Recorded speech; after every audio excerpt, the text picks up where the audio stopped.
Hello, I'm Akemi Flynn with Project Cornerstone, Santa Clara County's Developmental Assets Initiative, and we're here with members of the YES, Youth Empowered for Success group in Morgan Hill.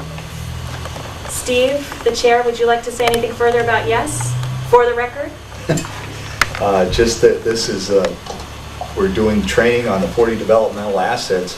YES in Morgan Hill is a partnership with Project Cornerstone, the county-wide initiative, and it's based all on these 40 developmental assets. So we wanted to get something down on videotape that kind of documented what those 40 developmental assets are all about, so we could even spread the word further within the community of Morgan Hill.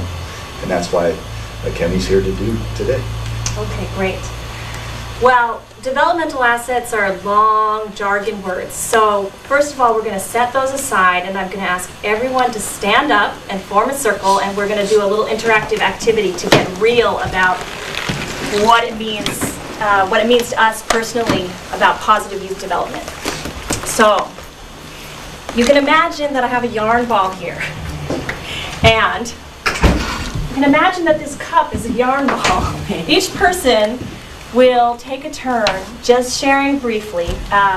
Maybe to help the group, you can just share your name.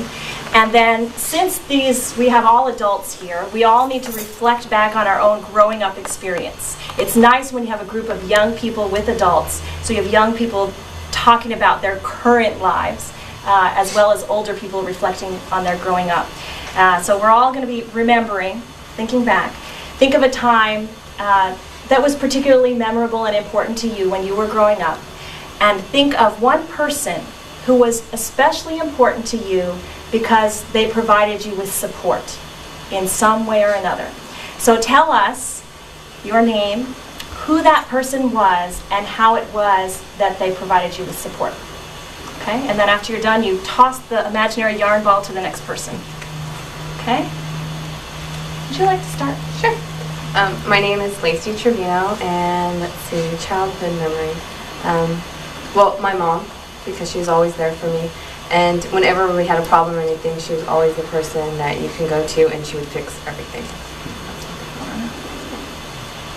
Hey, Kathy Rangel, and I'd have to say both my parents, because they were always there for support and would back me up no matter what I did, so that's me. I'm Steve Tate, and I guess growing up, I won't go with the parents, I'll go with the good friends in school who got me through some things where I needed support I couldn't get from my parents. My parents were extremely supportive, but not all the times, and I have some fond memories of other support. I'm going to challenge our chair and council member to toss the yarn ball across. Toss it across? Yeah, toss it across, because just for people who may repeat this, you'll need to toss it across. There we go. Thank you. Good catch. Good soft hands. My name is Ray Wolf, and I'm from Morgan Hill, and I'm one of the members of the YES committee.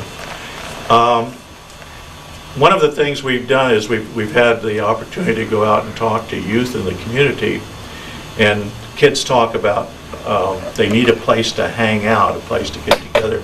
And I think that was one of the assets I had as a youth. I grew up in a housing project in Southern California. And, you know, it was sort of the slum part of Southern California, but they did have a community center, a youth center that you could go to and just hang out and shoot the breeze with people like that. And it was well supervised and everything.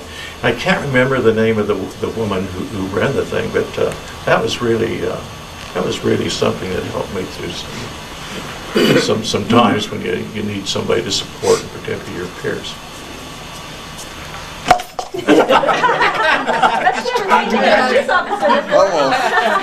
I'm Rick Vestal. Besides my parents, I would say my 7th grade teacher, Mr. Hewitt, basically because he spent a lot of time with me, and junior high is a hard time anyway for kids, and he just showed a lot of care and spent time with me and helped me out through that time.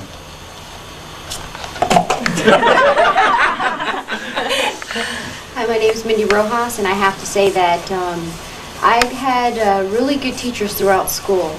My whole high school, elementary school, middle school, and college, I had really good instructors. And this day, they are my very best friends. So I still keep in touch with them, and they've always been there, and in one way or another, always helped me out through something.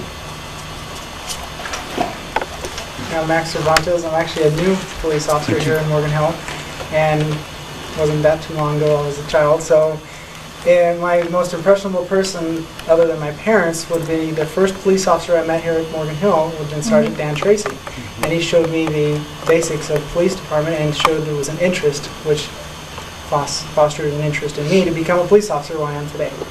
So, set me on my career. Got it off to a good start. My name's Dawn Almario, and I would have to say a real inspiration for me was my high school counselor.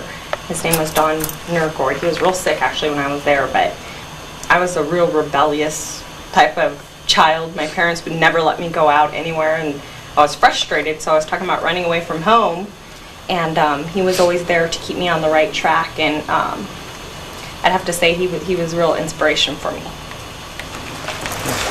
Oh, you did it already. I'm sorry. Okay. Oh, you're done. I'm Lori Escobar, a member of the YES Committee, and I'm also the program director for El Toro Youth Center. I have very strong roots in youth centers. My greatest asset was in El Paso, Texas, where I was raised, in a very, very troubled barrio named Second Ward. We went to a church, which was Sacred Heart Church, but they had a youth center. And then we had the Boys Center, the Boys Club, that now it's called the Girls and Boys Club. And they pretty much did all the activities that we do at El Toro Youth Center. So I think that's where I get my energy to help other kids. I'm Captain Terry Booten with Morgan Hill Police Department, and being in this business for 2 years, you meet a lot of people that inspire you to do things and get involved in things, and the community has been, people that know me know that this is my town because I just get involved in a lot of things. One of them is probably in the 80s, early 80s, Live Oak High School needed a new softball program. They didn't have a softball program. And so myself and a firefighter took on the challenge to get the softball program back on track, and we were very successful the 2 years that I did it before moving up and on in my career. And so I have to say just that opportunity was just very rewarding. And, I see some of these instrumental in getting some of these gals scholarships to colleges, and when they wouldn't have thought about even going beyond high school. And so those kinds of things are just very rewarding and very special. So there you go, Tom. Hi, I'm Tom Kenoshta from YES, also the Associate Director at Alamara Counseling Center. And my memories go way back. Of course, my parents, but I grew up on a farm. I grew up in a farm camp here in South County. Families of Mexican heritage, families of Japanese heritage. And we all grew up together. And we grew up as a family, believing in the same kinds of principles, responsibilities, taking care of each other. Parents depended on other parents to take care of kids. We all had a responsibility to raise the crops, to take care of each other. And that was a real community. And I was blessed to be able to grow up in that environment here in South County. Has everybody had a turn? That's it. Okay. So now, this is where your imagination is going to go even more wild. So if we had had a yarn ball, if I had gotten my act together and got the right materials here, we would now have this web, like a spider's web, across this circle, which would represent us as a team, represent us as a community, just what Tom was just talking about, the camp, the community, the families woven together in a web of support. Now, because I've let you all down and you have to use your imagination to see that web, I'm now going to give you the challenge. I guess I knew that you were a sophisticated group, okay? So, what I'm going to ask you to do is to connect yourself with the people next to you, whether that's linking arms, holding hands, whatever it is. And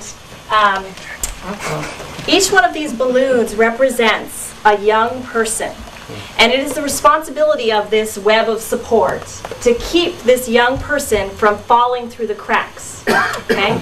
And we'll see how tough you guys are. That's right. Don't blow it. This is a young person. This may look like a red balloon, but this is really a young person. And I may toss in a few more young people if you can take good care of this one. Okay? So, actually, why don't you link and I'll toss from the outside.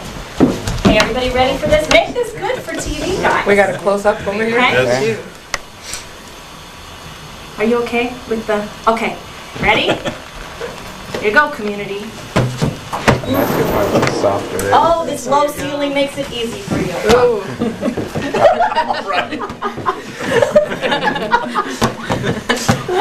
If I bounce it too hard, that's not good. There you go. It's good to have Okay, a talk. so now I'm going to make it more challenging. As we know, communities experience various barriers and challenges. So now you can no longer use your hands. Okay, and now a new young child is born into your community. Good job. There you go. Steve, I think we can open up and let you in. Oh, help from the videographer. He's actually touched the ground. No, that's under attitude. You never lose one, right? Okay, never lose. Okay, now a teenager moves in.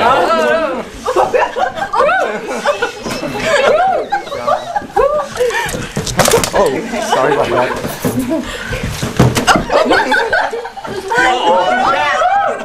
Okay. Okay, I think you guys have proven yourself. We're sweating. Good job. I'd like to introduce one more participant here. Hi. Come on in, Steve. Thank you very much for joining us. Well, I think you all, now that you've gotten your exercise, Warmed up. you can all, that's right, now that we've warmed up the room, you can all go ahead and take a seat. And do you have one, or we can pull up another chair? Actually, this seat is available. I'm mostly going to pace, so. So let me just ask you, what were the challenges of keeping your young people up through your web of support? Keep your eye on. Keep your eye on them, okay? Use every resource you have, Okay. every ability that you have. Okay, great. And Get higher ceilings. and depend on the people around you. Okay, great. Yeah. And what happened when, there were a few times when the balloons, the children, the youth, got pretty low to the ground, or maybe even hit the floor. So what happened? We didn't give up. We didn't give up. Still tried to get it, whether it was with our feet or... But sometimes it takes not only the loving and the nurturing, but it also takes setting some limits and saying, get back up here, right? Okay. So, great. Thank you for being willing to play this game. I appreciate it. Okay. So, what does this goofy game have to do with developmental assets? Well, I think you all mentioned the kind of strategies that you individually and you as a web of support, you as a community of support took in supporting those balloons, those young people to stay up, to tap into their greatest potential, to thrive, to stay in the air. And that's what developmental assets are all about. The assets approach is really challenging us to make the shift from where we are typically, we as a society are typically. Currently, we're really into blaming. When we look at problems in our communities, particularly problems of young people, we're typically asking questions like, what's wrong with him? What's wrong with her? If we don't stop at the pointing fingers at the kids, we move on to the, well, what are the parents doing wrong? Well, if the parents could just get their act together, then the kids would be okay. And then we move on to the teachers. Well, teachers today just aren't doing their job. And it goes on, and you get a whole long list of people who are to blame for the young people who we see as problems. And the asset approach is challenging us to make a shift from, first of all, a shift from just seeing the problems to really seeing the strengths. And then seeing all those other young people who we often overlook because we're so busy focusing on maybe the one young person who gets all the media attention who's having the problem, where you've got the other 10 over here doing great things but not making the newspapers.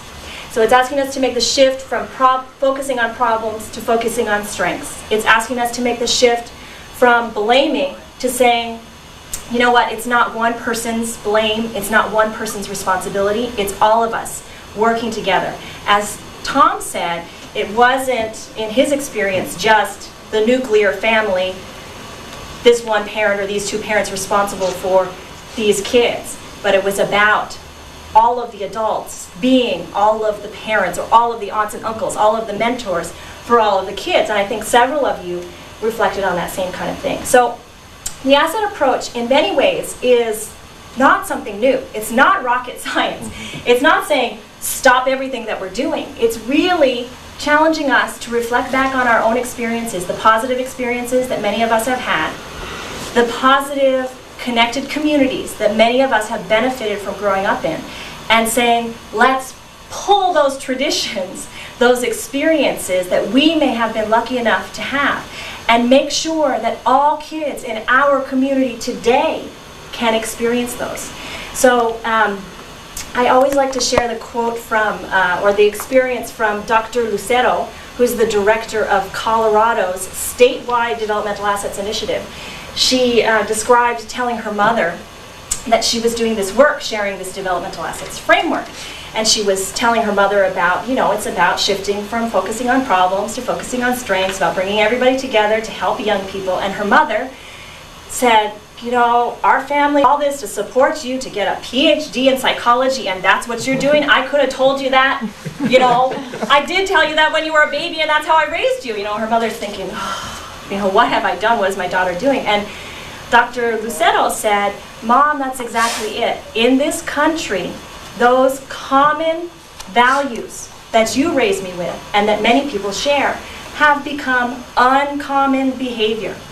So again, what we're going to talk about today may be things that we can kind of go, oh yeah, we have some changes to make in our lives, personally, professionally, individually, as a community. But it's not so much as we're doing it all wrong now, as we know a lot of this stuff. We just got to put it back into action. We got to start working together to make sure that it's happening. So that's the essence of what we call the assets approach. So now I'm going to tell you what the actual developmental assets are. You have this piece. Hopefully everybody has this piece. And I'm going to ask you to open it up. It becomes a poster.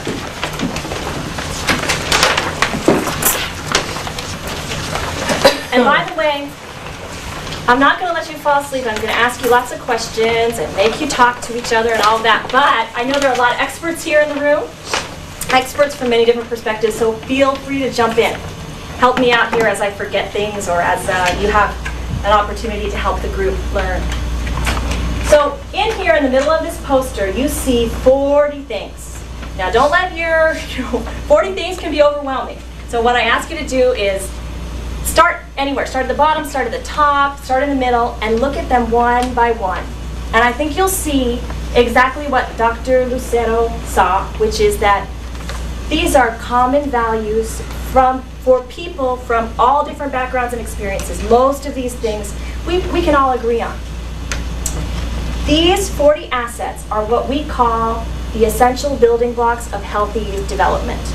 These are the experiences, the supports, and the relationships, the values and skills that every single young person needs in their lives to truly thrive.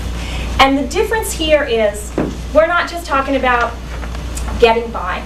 We're really talking about supporting each and every one of our children and teenagers to really tap into their great potential, to really fulfill their potential as community members. So there are a lot of details here in 40 things. So you'll see that they're broken down into 8 different categories. This may help you to kind of wrap your arms around it. Support, empowerment, boundaries and expectations, constructive use of time, commitment to learning, positive values, social competencies, and positive identity. Another way to think about these is that the top half are what we call external assets. That means those are the things that we as a community are responsible for providing for our young people. The supports, the boundaries, the relationships, the kind of opportunities to how to spend their time, that kind of thing. So external assets, that means that's our responsibility. The second half are what are called internal assets. And this isn't marked here on here, but the internal assets are those values and skills that young people need to develop within themselves, so internally. But we all know that values and skills are developed with the support of other people around you. So they are internal and the youth need to own them, but we still need to be there with them and by them, supporting them to develop those. I'm going to ask you to actually take a minute to kind of get personal with these. You got personal through the balloon activity, just talking about who supported you. And now I want to ask you to take it from the perspective of the assets. Think back to a time in your life. Actually, I want to challenge you to think back to a time that was difficult for you when you were growing up. For whatever reason, you might have faced some type of challenge in school, at home, in the community. Think back to that time and think about which one or two of these assets was important because it was present in your life. How did those assets help you to cope with, to get through that challenging period? And who was it who was helping you to experience those assets? I always throw groups with multiple part questions and confuse people. Have I lost you? Everybody okay? And then I'm going to ask you to share with a partner. So usually we're not on videotape and usually we're not on TV. So I think feel free to choose your level of disclosure that you want with your partner, okay? And we'll do our best to maintain confidentiality as appropriate. Do we have any brave souls who are willing to share just some highlights of what you shared with your partner? I will. Great, Share. thank you. And the reason why I do is because I think that I find these same problems in youth today. You know, when I talk to certain people, they're the same types of issues that I dealt with. But I was telling my partner Max here, I would really have to say under the section of boundaries and expectations really affected me because, like I said, my parents were very strict on me. And even my mom today tells me that she learned her lesson with me because I was her firstborn, so she really wanted to shelter me from all the negative influences. So I couldn't really go anywhere with my friends and go to the football games and things like that, which are really important in high school. You want to have your group of friends and fit in and things like that. So like I said, I was to the point where I wanted to run away from home, and my school counselor, he was he mentored me a lot and helped me see that my parents were doing it out of love and not, you know, because back then you think your parents hate you, you know. But like I said, today these same friends are kind of not on the right track. And I'm thankful actually that my parents did shelter me from all that, because I like to say, you know, today I'm pretty squared away and kind of helped me stay on the right track. Great, thank you for sharing. You're welcome. So that's a good example of how important parents are in young people's lives, and also how important other adults are, because it's a natural part of growing up for teenagers to sort of start backing off from close relationships with parents and start trying to develop their own separate identity. So for better or for worse, that starts happening. And when there's another adult who can both support the young person and support the parents, so you're not pulling the family, it really can make the difference. It sounds like you have a really positive relationship with your family now. I do. I do. I still have a little bit of rebellious, because after, you know, of course, after me, she let my brothers and sisters go out. And it's like, hey, that's not fair. You know, you kind of see that. But I am thankful, and it's helped me with my own children. I have a 13-year-old now that's kind of going through the same thing. So it's helped me. That's great. A lot. And that's great that as a parent, you can reflect back up on your own growing up experience. Because for a lot of us, it's like, well, that was then, and now I'm a parent, and right? But it's nice to be able to reflect back, because as you said, while times have changed, situations have changed, our world is a really scary place in a lot of ways, more so now than perhaps when we were growing up. At the same time, a lot of the issues are common and the same. Great, thank you. Any other brave folks now that we've had a role model to get us started? Anybody else willing to share? Okay, no pressure. Okay, great.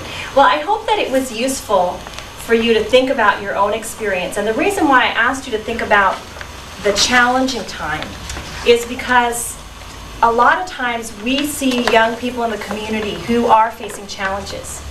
And they may come to us because of, you're a police officer and they're in trouble with the law. They may come to us because we're serving young people and focused on young people who are particularly quote-unquote at risk. So we may see them, and our knowing them may come in the context of problems.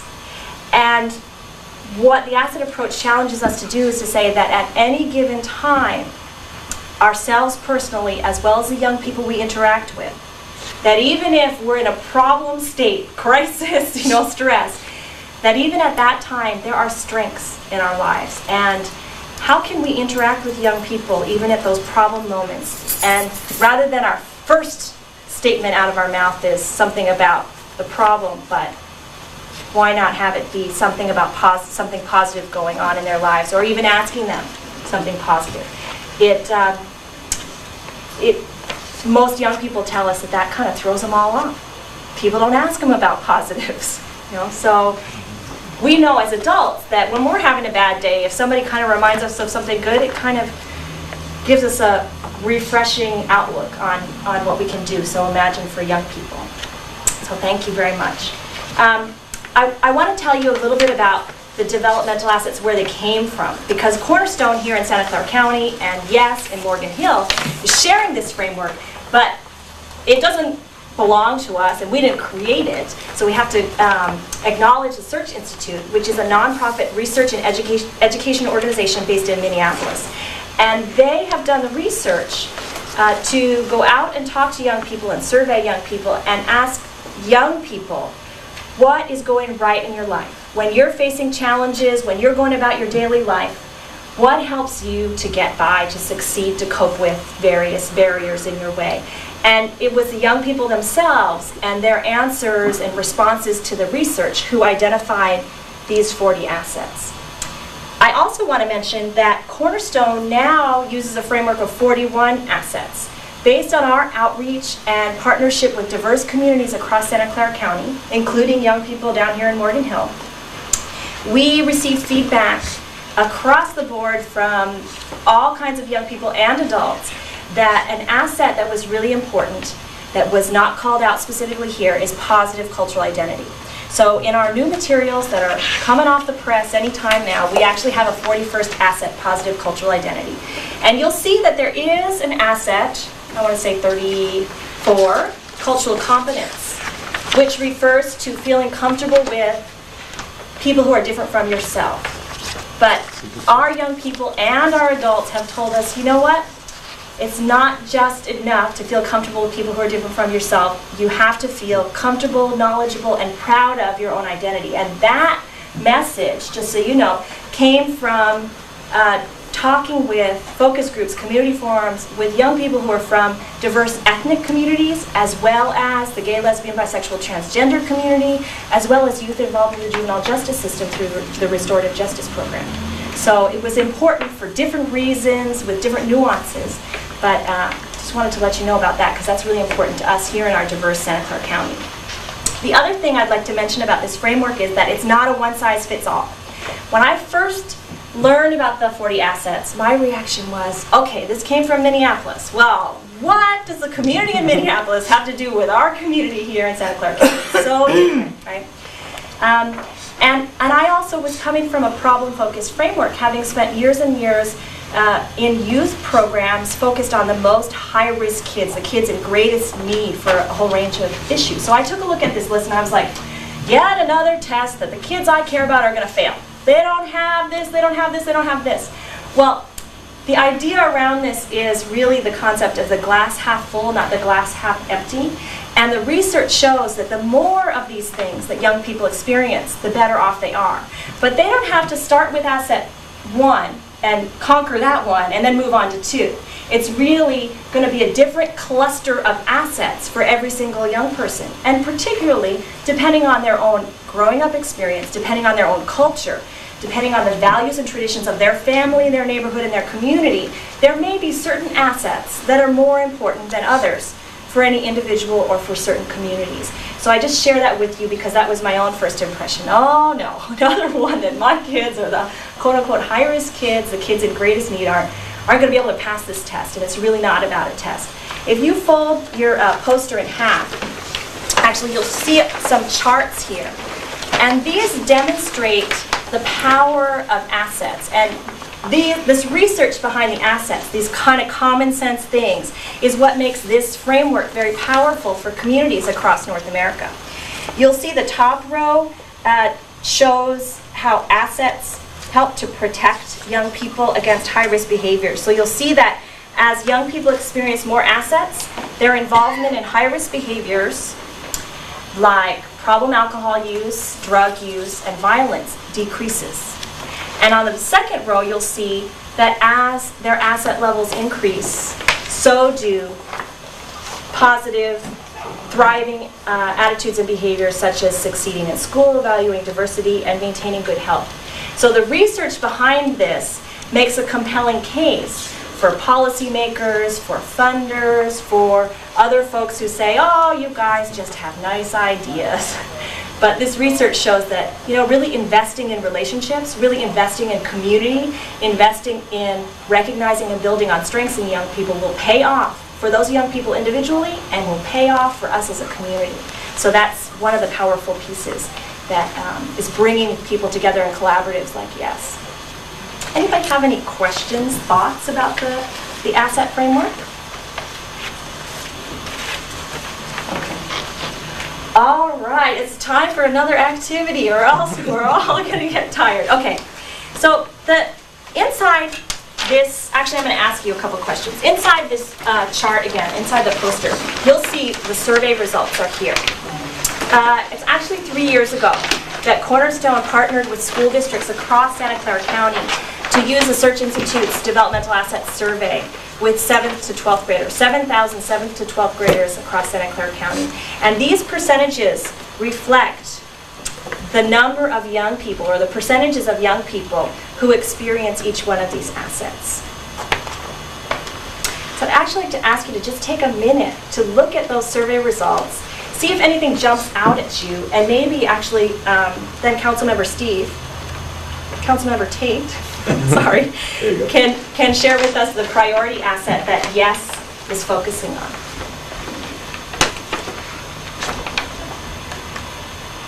Want me to do it now? Let's ask them their feedback first, Okay. so we don't bias them. Anybody see anything in the percentages there that stands out to you as, wow, that's higher than I thought, lower than I thought, just what I experience with the young people I know? Number 23. Number 23? Homework. According to the survey, 73% of young people across Santa Clara County report doing at least 1 hour of homework every school day. Now, when we compared our survey results to national survey results, we found that this was one where Santa Clara County youth were higher than others across the country. And, interpreting research is always a risky business. But some people have said that in California, and perhaps more so in Santa Clara County, but in California, the trend in education is to increase homework around the testing. So for Cornerstone's collaborative, we said, well, that's nice that kids are doing homework, but is that really our most important asset? So, we all have our own. Was that something that stood out to you as good, bad? What did you think? I thought it was good. It was about that much time to studying what they're learning already in school. Yeah. Or continued study in other things. Right. Okay.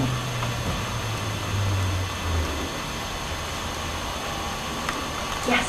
I think number 7, in dealing with kids for the past 30 years, that didn't surprise me at all. It saddened me that it was that low. But that's pretty much how young Yeah. people feel. So number 7 is community values youth, or the definition is young person perceives that adults in the community value youth. Across Santa Clara County, only 15% of young people felt valued by the community.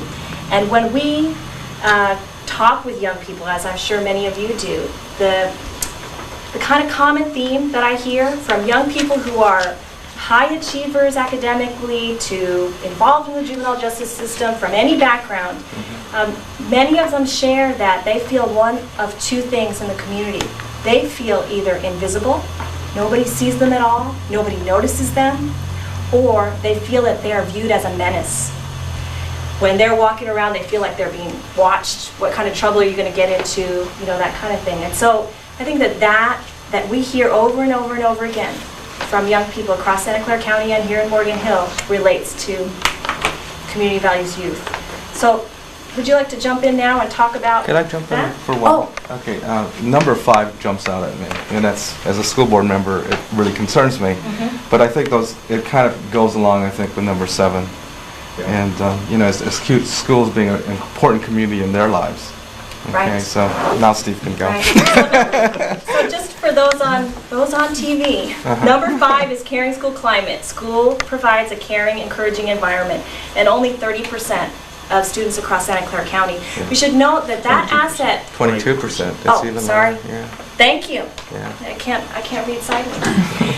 So that asset is not only about how do young people feel about their teachers, but it's about how do young people feel about their experience with their peers on campus, and does the school overall create a welcoming environment for them. So it's not just, you know, pointing fingers at teachers or school administrators. It's talking about the whole environment, and as Tom said, the whole community that young people are in for a good number of hours every day. I'd like to piggyback on what Tom just said, because when we talk to kids that are even high achievers, and I had 3 kids, 2 were very high achievers, great athletes, they still have the same feeling. And that's what surprises me. That just blows me away. When the kids of your preppies, your A students, your tough athletes, your popular kids are voicing the same. So something's wrong with that picture right there. Right, so we can't say, oh, well, that's just a few kids who are... Or having a have hard that- time, or right. having a hard year, or quote unquote the kids called losers. It's not those kids necessarily. Right. But, you know, look at number 6, and, you know, that plays into this thing, you know, parent involvement in schooling, and only 25%. And in this community, in this county, it's just unbelievable, that statistic to me. Because, you know, this is a pretty well-educated environment, and people not caring about their kids' schooling is, Educated and informed. Yep. And I think it relates also to how we as adults, or how we as organizations partner with each other. Because it has to do, I mean, for any one of these results, we can interpret them, understand them through a variety of factors in our complex communities. But it's young people's experiences growing up are real reflections of how we as adults in the community are interacting with them as well as interacting with each other. So if schools and parents can start seeing each other more so as partners, then we might see a change there. And definitely Search Institutes and others, research has demonstrated how that's going to impact school experience and academic success. So, would you like to talk about yes? Yeah, if you look at the 40 developmental assets and the percentages on the chart, you see that absolute lowest of all the percentages is the community value use percentage. And that really stood out to me because I'm on the city council, and I'm thinking, boy, we got a really inclusive community here that really values our kids and treats them right and so forth. And I went to the first kickoff of the initial Project Cornerstone meeting, and that's what just jumped out at me and said, you know, I care about the kids in our community, and even though our specific community wasn't measured, you got to buy that if it's 15% in Santa Clara County, it's roughly the same here in Morgan Hill. So you see that the categorization of these assets is support, empowerment, and empowerment is where this youth valued by the community falls, and so that's how we kind of evolved the name Youth Empowered for Success. We really want to build that asset as kind of the one thing that we're really concentrating on here, getting the kids more involved, more good activities for them to do, community service as a positive thing, not as a penalty, and that kind of stuff. So we're really concentrated on that one. But when you concentrate on that one, you can't help but overflow into the others, because you're going to go and you're going to work with the school board and Tom, and he's going to care about the school climate and all that, and it just builds and builds and builds as you get parents involved, you get other activity providers involved, and all of a sudden you're talking about every one of these. Great. Maybe this would be a good time to let folks who are out in the Morgan Hill community who would like to get involved in YES, let them know how would they go about finding out about YES. Can they join meetings? Is there a contact number, website? I'll give my number as a contact number. I am the contact, Steve Tate, 779-6992. I'm also available email. It's Steve Tate, one word, @charter.net. We do meet the first and the third Mondays of every month right now, right here at this is the Villas Conference Room of the City Hall. That we're behind City Hall. So we're meeting at 4 o'clock, first and third Mondays of the month at the Villas Conference Room. And you can contact me anytime if you want to get involved. We'd love to have you involved, and we really need to get more people involved and helping us out. We got a lot of things we want to get done. Great. And for anybody who's interested in more information on developmental assets or Cornerstone, again, Cornerstone and YES are linked. We're a countywide collaborative. You can access information or contact us at www.projectcornerstone.org. And I'd like to just close by taking these concepts and breaking them down into, so how do these good ideas, the research shows us that it's going to pay off for young people, pay off for our community. So how do we take these good ideas and this theory, this research, and put it into practice in our daily lives? And I'd love to just open it up if any folks have any thoughts about, as we've been having this discussion, has anything popped into your mind about something that you might do differently, something that you might do more of, something that you might stop doing, however you may see it?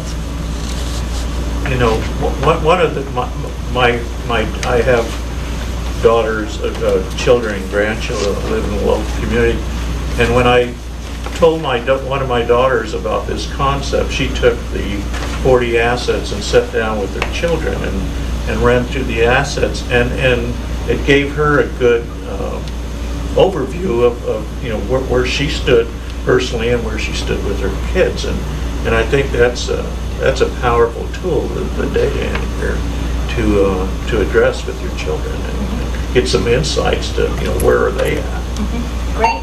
So it's a conversation piece, a starting place. Absolutely. For talking with young people. What do you think about this? What's your experience about it? Okay.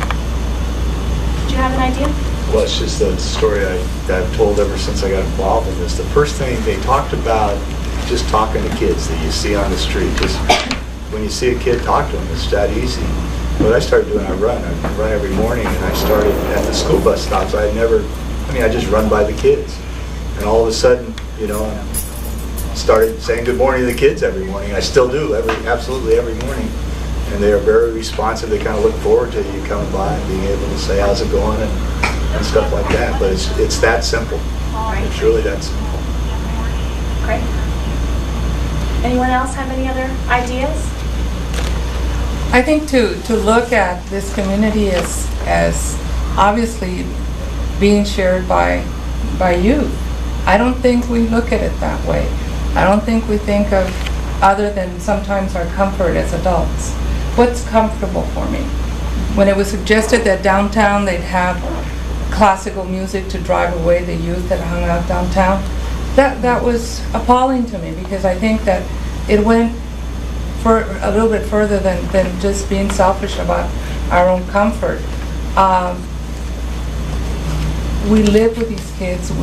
They are part of our life, but more than anything else, we share a community with them. It's their community. And what's comfortable for them, what do they enjoy, and what do they, how do they see this community as in their life? Again, it's not just for our comfort, or now that we're lived our youth and maybe our kids have grown and moved on to college or moved away, we're still need to be more considerate of our youth.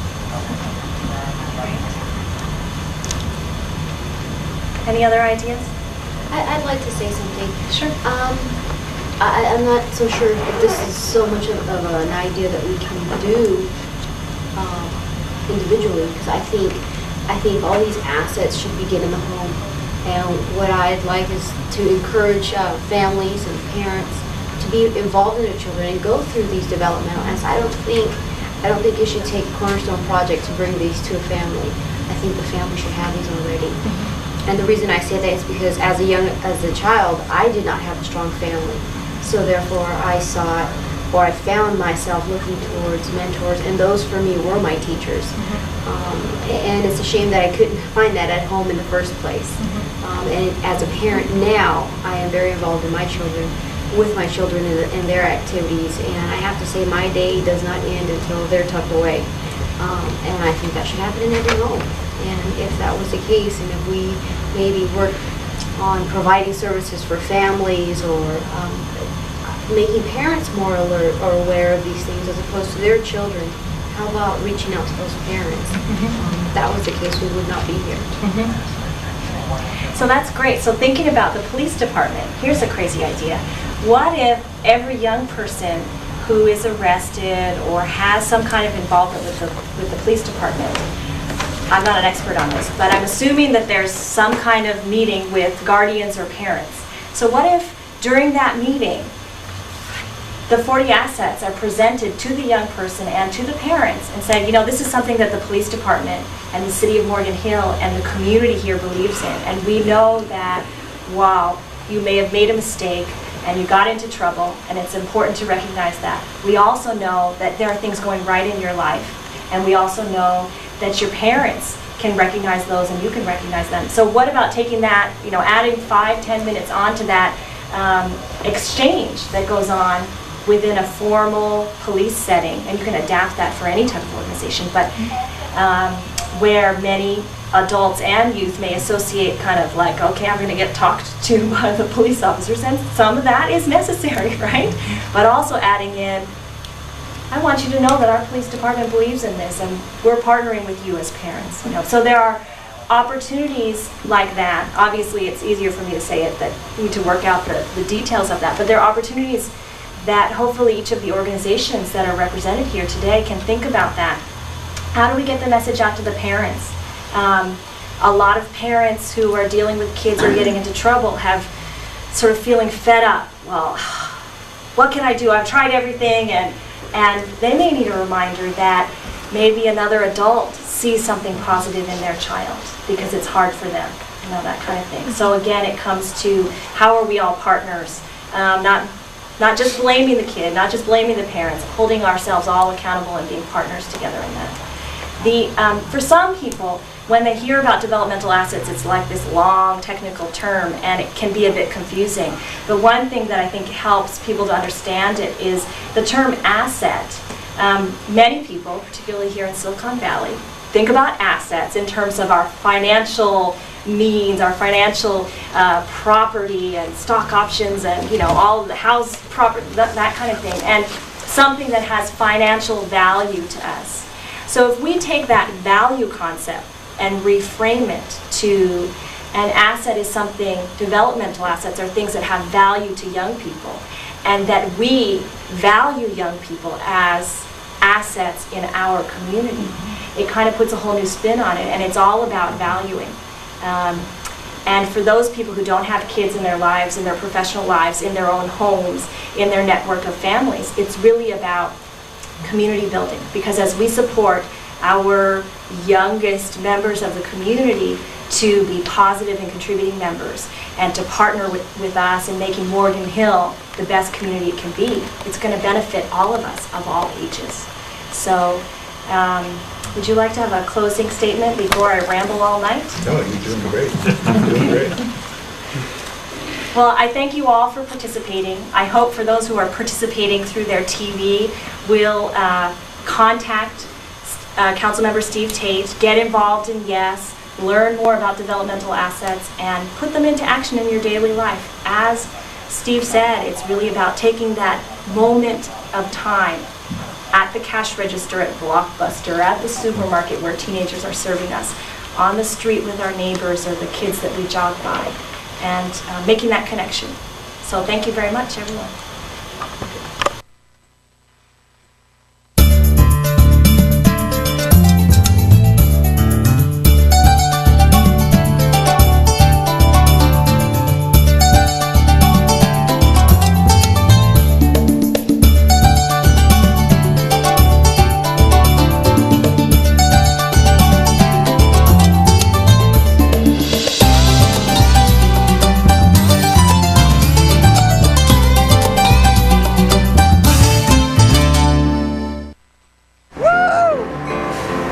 Good work.